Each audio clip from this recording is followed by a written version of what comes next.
Can you buy a duplex or even a fourplex with a VA loan and zero down? Yes, you can. And here in San Antonio, it might be the most underused move in the entire VA playbook.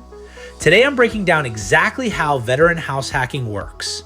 Buying a 2 to 4 unit property, living in 1 unit, and letting your tenants help pay the mortgage. I'm Chris Beal, Army veteran and realtor here in San Antonio, and I've walked military families through this exact strategy. By the end of this video, you'll know the rules, the real numbers from our MLS, the pockets near JBSA worth a look, and the catches nobody puts in the highlight reel. So how does this actually work? The VA loan lets you buy a property with up to 4 units, a duplex, a triplex, or a fourplex, with zero down as long as you live in one of the units as your primary residence. You typically need to move in within 60 days of closing and plan to stay put, generally about a year. That's the whole trick. The government helps you buy a small apartment building because to the VA, it's just your house. It happens to have neighbors attached. The other units, you can rent them out from day one. Now, one thing veterans always ask me, is there a loan limit? If you have your full VA entitlement, there's no hard cap from the VA itself. The lender decides what you actually qualify for. And the standard conforming numbers for 2026 run from about $830,000 for a single unit to over $1.6 million for a fourplex. The ceiling is higher than most people think. The funding fee and the appraisal work like any VA purchase. Every unit just has to pass muster. More on that in a minute. Okay, next, the money question.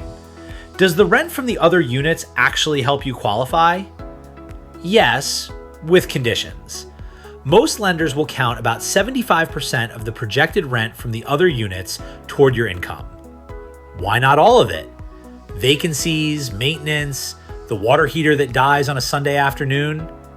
The bank builds in a cushion. Here's the part that catches people off guard though. Many lenders want to see either landlord experience or roughly 6 months of mortgage payments sitting in reserves before they'll count that rent. That's a lender overlay, not a VA rule, and it varies shop to shop, which is exactly why the lender conversation happens before the house hunt, not after. And if you're active duty, think about the stack. Your BAH keeps coming every month, your tenants pay rent. Between the two, your actual out-of-pocket on the place can get small. I won't promise you'll live for free. Anyone who promises that is selling something. But I've seen the math get pretty friendly. So what does this actually cost in San Antonio? Here's the real data, straight from our MLS. Over the last 6 months in Bexar County, the median multifamily sale came in right around $375,000. Active listings today are asking a median of about $405,000. And here's what should get your attention. These properties are sitting on the market around 109 days, and sellers are taking roughly 95% of asking on average. Translation, you have room to negotiate. This is not the frenzy market.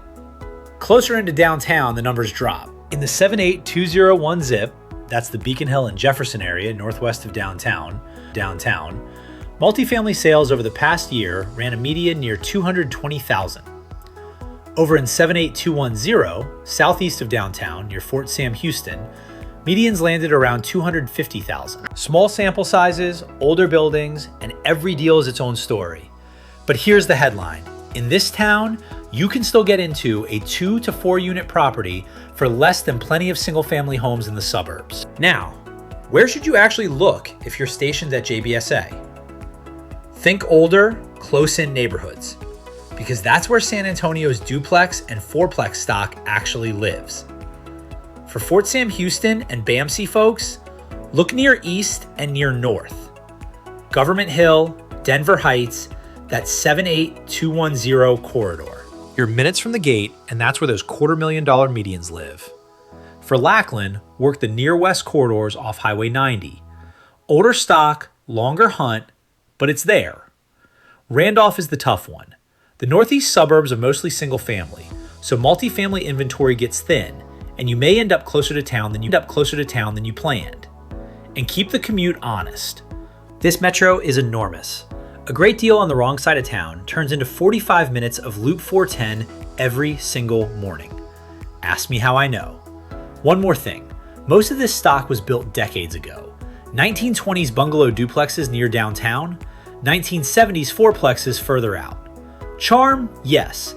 Also foundations, plumbing, and roofs. Go in with your eyes open and a good inspector on speed dial. All right, the Keep It Real chapter. What are the catches nobody tells you? First, inventory is thin. Around 380 multifamily listings are active in all of Bexar County right now. Compare that to thousands of single-family homes. You'll need patience and a pre-approval ready before the right one hits. Second, the VA appraisal checks every unit, not just yours. Safe, sound, and sanitary, ×4. A rough fourplex that's been rode hard for 30 years can absolutely blow up in the appraisal, so we walk in with realistic eyes. Third, you're a landlord now. Tenants call at midnight, and if you PCS in 3 years, you're managing from another duty station or hiring a property manager, which eats into the math. Some families love this life. Some hate it. Be honest about which one you are. And if a clean single-family house near your gate fits your family better, I'll tell you that to your face. So quick recap. The VA lets you buy up to 4 units with 0 down if you live in one. Lenders count about 75% of the rent, usually with reserves or experience behind it. Median multifamily in Bexar County runs the mid-300s with real negotiating room. And the close-in, older neighborhoods are where the stock lives. If you're weighing this move, send me the listing and I'll run the real numbers with you. No pressure, just clarity. I'm Christopher Beal with Veteran Real Estate San Antonio, 210-882-8583. I'll see you.